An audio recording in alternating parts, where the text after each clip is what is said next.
What's going on YouTube? Today I bring you my number 20 power rank team for the 2021 NFL season, and as you saw by the video's title, that is the Miami Dolphins.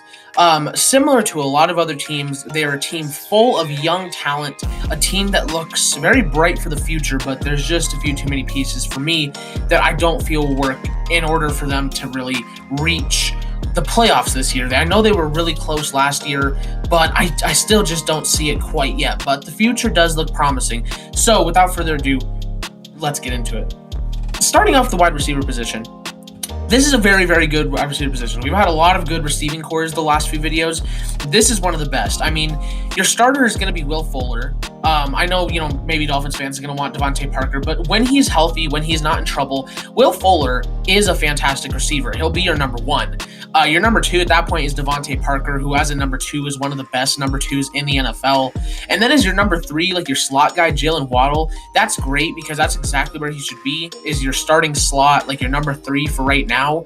I think he has the potential to be like a Tyreek Hill, but for right now, I definitely think like a slot number three is the best option for him, and that's where he'll be starting. So that's great to have him in his actual position.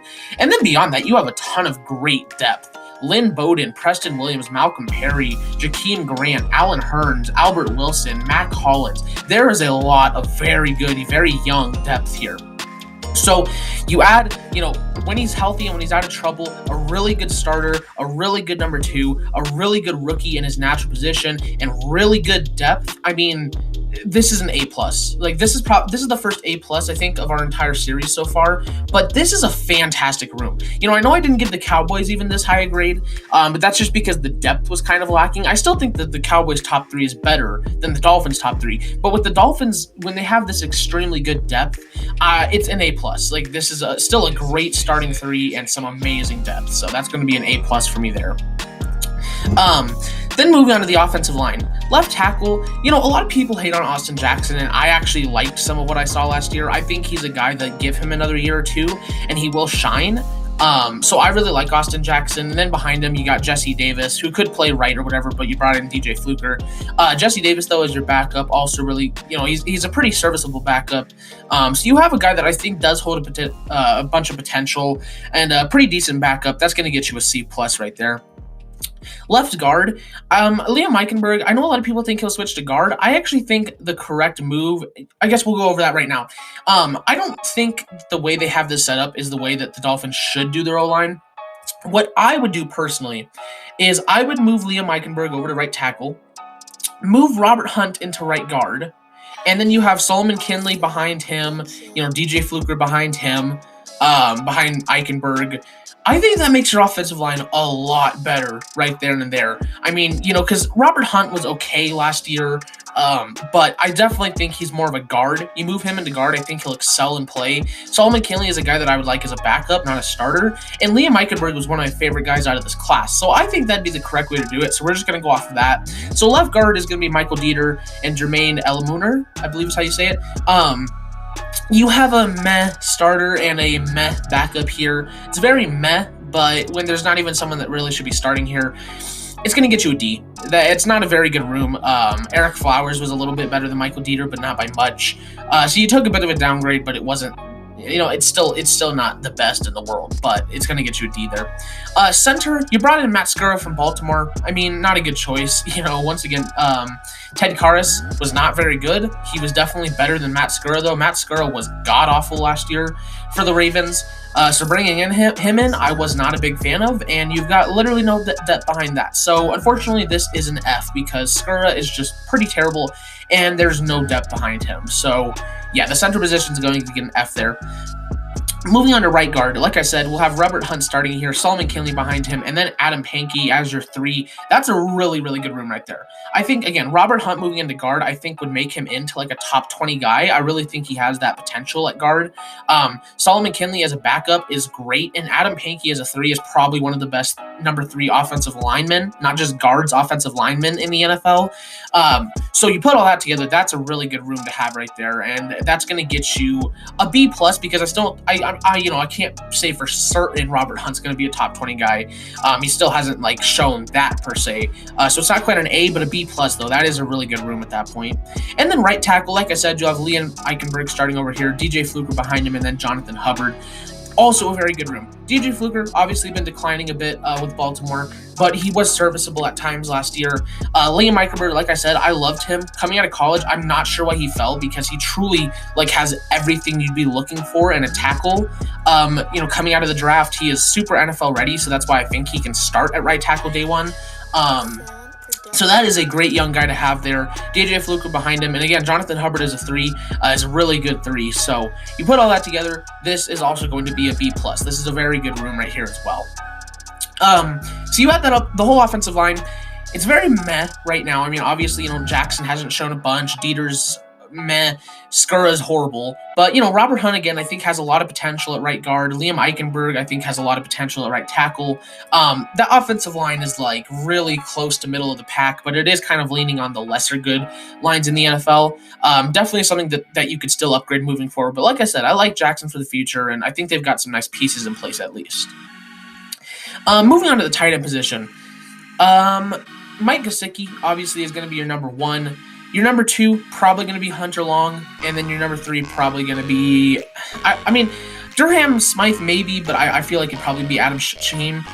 Either way, Mike Gesicki is one of the best tight ends in football. Hunter Long was a great guy coming out of Boston College. I really liked him. He's a very solid blocker as well, so that makes up a really nice duo there of a really good catching tight end, but also a really good blocking tight end. And then you've got 2 guys here that make up for some pretty nice depth as well. Overall, this is a very good tight end room. It's not one of the best per se, because Gesicki he's top 10, but I still don't think he's elite. Hunter Long, obviously, there's no guarantee of anything. That is going to be a B there, though. That is a very good tight end room to have, and a lot of this is very helpful towards Tua. But now that we get to the quarterback position, now we talk about Tua, and I'm not a big believer in Tua Tagovailoa. I never was coming out of college. It always confused me a lot why people hate on Mac Jones so much but love Tua. I don't get it. Like, Tua had more to work with and did less with it. So I don't really know. I don't get the logic behind that. Yeah, he's a nice, athletic guy. He's good at escaping the pocket and stuff. But I just don't see it from him in terms of like IQ, reading a defense, like making a drive downfield. I don't see any of that from Tua. I don't see him ever having in that. Tua's really the big reason why I have this team so low, because I know a lot of people do love this team, but I feel like Tua is going to hold him back. I'm just not a big believer. This is something I could be very easily wrong in, because I will admit there is a lot of potential in Tua, and he has shown some nice things, but he's a quarterback that just gets flustered very easily. So with all that combined, like, even though this offense is really nice, the offensive line could obviously upgrade. He went from Alabama with a seriously good offensive line and some great receiving threats, obviously. I mean, he had Jerry Jeudy, Henry Ruggs. They were young, but he still had, the 2 guys that I'm forgetting for some reason out of this class, Devontae Smith and Jalen Waddle. He had those guys. And he did less with it than, say, like a Mac Jones. So I'm just not a big fan of him. I think he's ultimately what's going to hold this team back in the end. Again, they're still at 20. They're still in that category of, like, could possibly be competitive. And the big X factor is Tua. If Tua plays well, then yes, they are definitely a playoff team. This is a very well young constructed roster with some great veterans. It's just Tua, I don't know. And then back behind him, Jacoby Brissett is a very, very good backup, one of the best backups in football at the quarterback position. Reed Sinnett, I could not, tell you anything about him, but Tua, I'm not sure. I just don't think he's the guy, but Jacoby Brissett is one of the best backups in the NFL. So altogether, that's going to get you a C+. Obviously, again, Tua still has that potential. There is definitely a chance he, does prove me wrong, but I just don't see it personally. And then the running back position, this is another spot where I'm going to get a lot of hate. I don't like Myles Gaskin. I'm not a big fan. He's one of the worst starting running backs in the NFL. He gets force-fed the ball, and yes, he creates yards, but he is a product of easy production, in my opinion. I just don't see much from him. I don't know why he's so loved. I still think the Dolphins should have upgraded at running back in the draft, and they didn't. Behind him, you've got Malcolm Brown, who was good at times for the Rams, but I don't get the pickup because I feel like he should be our starter because again, I just don't think Myles Gaskin is that good. Maybe as a not maybe as a number 2, Myles Gaskin would be a great running back, but I don't think he's a number 1. He just gets force fed the ball and he really doesn't do anything all that well.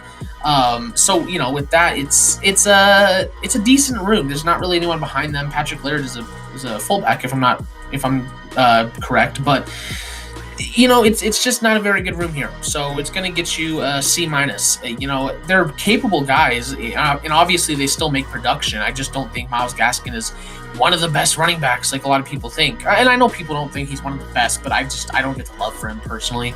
But overall, like I said, offense, very good, very young, a lot of good pieces. Offensive line could be improved, but the big X factor is Tua, and I'm just not a big believer in Tua. But with all the offense out of the way, let's get on to the defense. And this defense is pretty good. I think it might be a little bit overrated. I think a big piece of why this defense is so good is Brian Flores, but we'll get to him a little bit later. Starting off with this first defensive end room, Christian Wilkins played pretty nice for the most part last year. He was a solid contributor at times.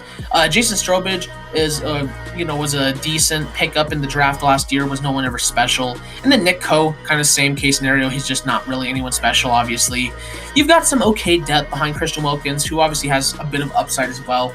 I think overall his role though is just a solid run stopper, and not much more else than that for right now. He has potential. I don't know if he'll hit that potential, but for right now, I think this room is a very strong C, just because the depth is whatever. But Christian Wilkins has been solid, but he's not been that good.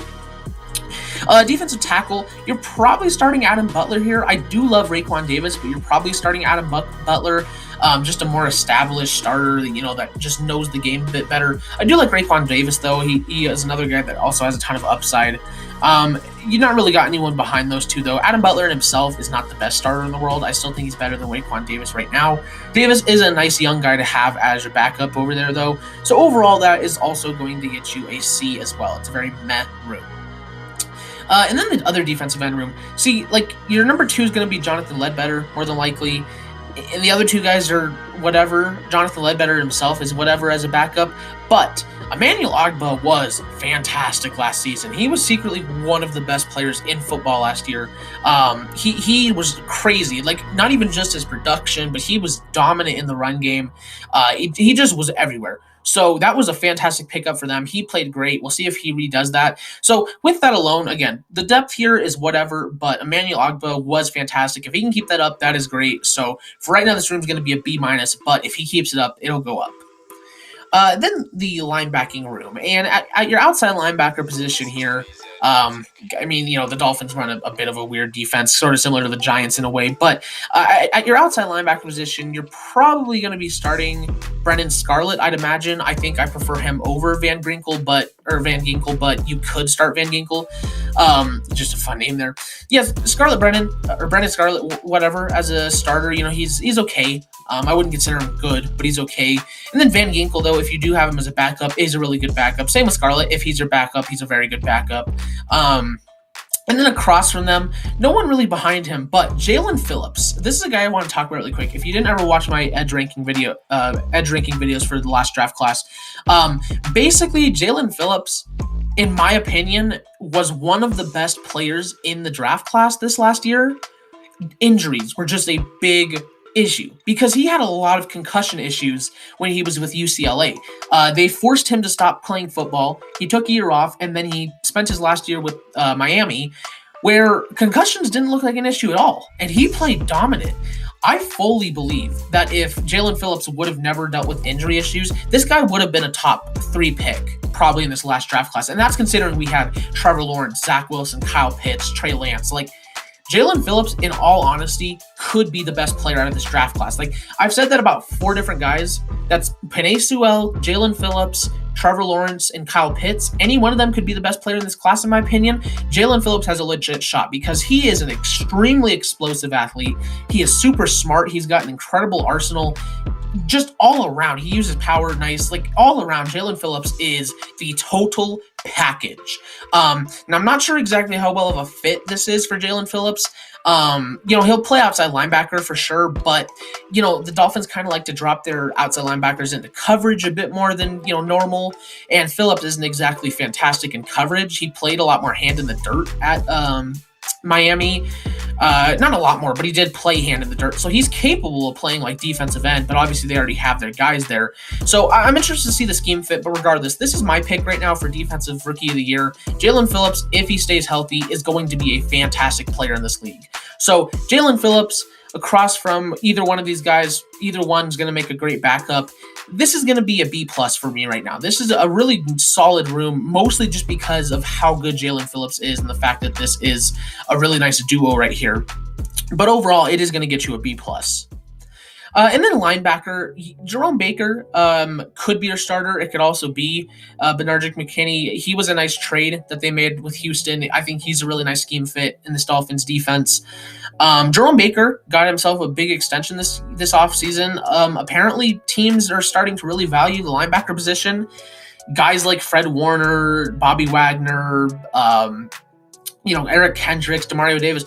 If those guys get extensions anytime soon, like they're going to get some big extensions, because I think Jerome Baker was I think he was 18. I'd have to look up the exact numbers, but it was a big contract, especially for someone of his skill level. Jerome Baker is a solid linebacker. He's just nowhere near that contract, in my opinion. So apparently linebacker is beginning to be very, very valued. But either way, this makes up a really nice starting duo here. Even if neither one of them are great, it is one of the better duos in the NFL at linebacker. And then behind him, I don't know why they have him as the 3, but Vince Beagle and Landon Roberts are probably going to be your backups. Both very solid guys to have as your backups. Either way, you've got 4 very solid guys. 2 obviously more solid than the other. None of them are great though. Just because of that, there's no one special here. I am going to give it a B, but it is a very good, very deep room. Again, I just think Jerome Baker was really overpaid. And then cornerback. This is, cornerback. Ooh. I mean, you've got Xavier Howard, who played out of his mind last year. Now, there's a lot of rumors that he may be traded because apparently he wants a big contract extension after literally just getting one.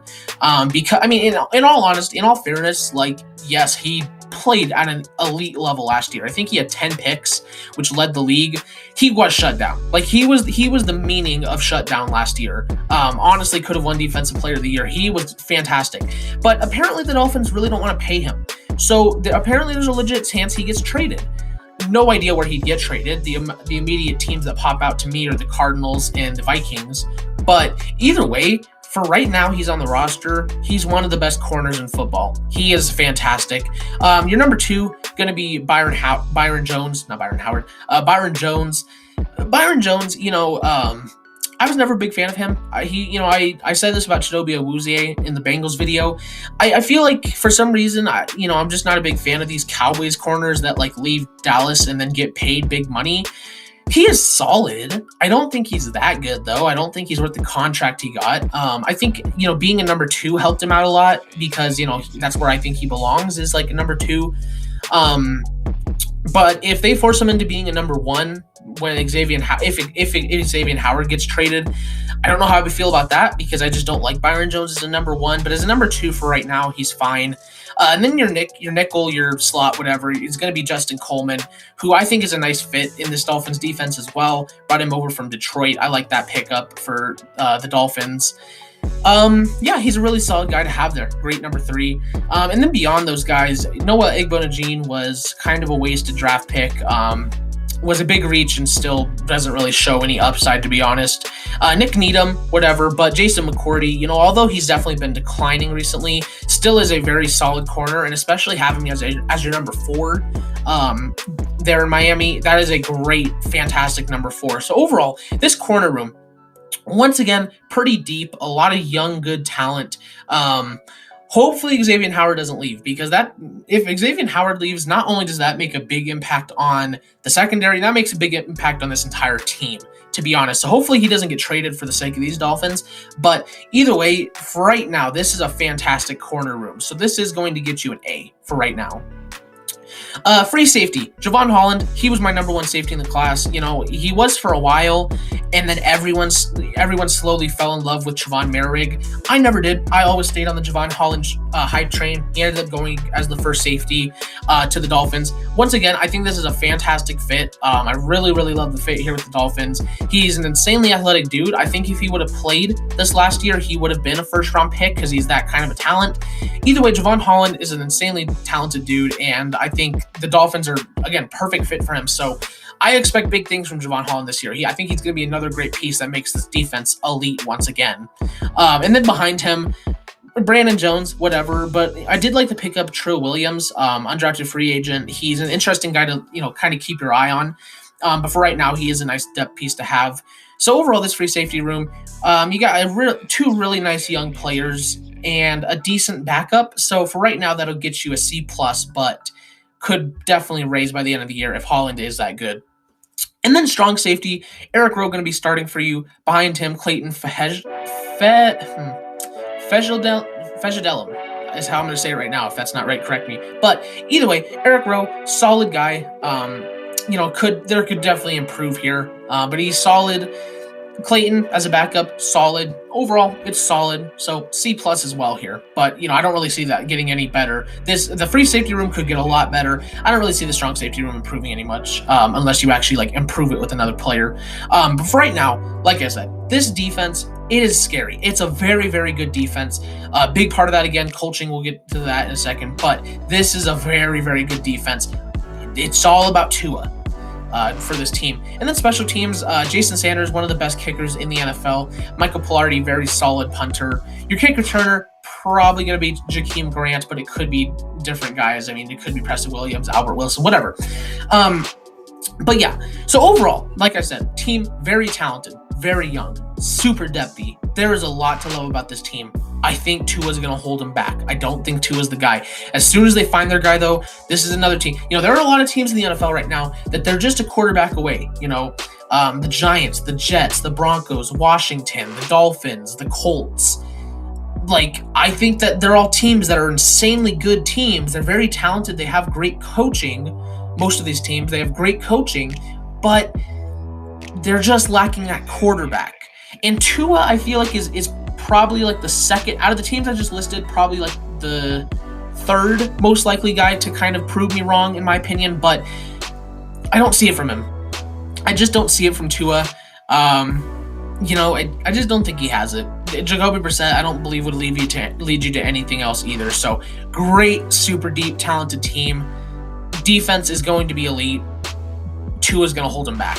So now let's go take a look at their schedule and talk about coaching culture. And looking at their schedule here, it's a pretty tough schedule. Even for the Dolphins, who are obviously, one of the, they're in that league of they're not really a bad team. Really, the only, quote, easy games here are the Falcons and Texans.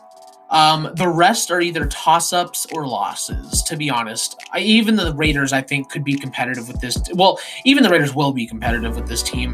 And so will the Falcons and the Texans. There's not really an easy game here for the Dolphins. It's a very difficult schedule through and through, which is another reason why I don't think this team's going to be anything special this year. Again, I love the team. I love the roster, but and something we haven't even talked about yet is the coaching. I love Brian Flores. Brian Flores, to me, is one of the best coaches in the NFL. He's great at managing his players. He's good as a leader. He's a very smart guy, especially on defense. He's a fantastic defensive coach. He's great at handling personalities as well, helping you with that mental side to the game. There were a few guys in the draft class that I thought were kind of just that mental fixing away from being great receivers, great edge players. And I thought I would always point to the Dolphins immediately as the team they should go to, because Brian Flores, to me, is the perfect guy to handle those kind of players that just need a little bit of pushover to reach that level. Now, they didn't end up taking any of those guys, but regardless, Brian Flores is a fantastic coach. I love him. The rest of the coaching, also very good. The culture here as well. I love the culture here in Miami. They're a team that seems like they're ready to have fun, but also be competitive at the same time. You add it all together, and it seems like it's all there for this team to be ready to compete. But you didn't upgrade all that much in reality in the offseason. Like, they didn't bring anyone major in. Obviously Will Fuller. Draft wise, yes, they definitely upgraded. But I mean, like, more free agency players that you're looking to make an impact immediately.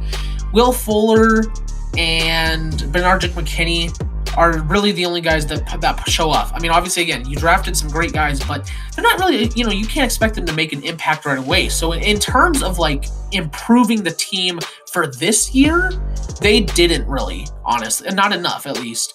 And you add this super difficult schedule, and you're playing in a very difficult division. I mean, the AFC East went from one of the worst divisions to one of the best really quickly. I mean, the Dolphins are obviously competitive. We already talked about the Jets and how they're going to be secretly competitive. The Patriots are a scary team, and the Bills, I don't even need to talk about them. You're in one of the toughest divisions with one of the toughest schedules. You didn't really upgrade all that much for this season. You upgraded for the future for sure, but you didn't upgrade that much for this season. And like I said, I think Tua is going to be a big thing that holds them back this year. I just don't think he's the guy. You add up all that together, I don't see it from the Dolphins this year. They're in that category of definitely could be competitive. Like, if Tua shines out, they are a playoff team easily. I don't think Tua shines out.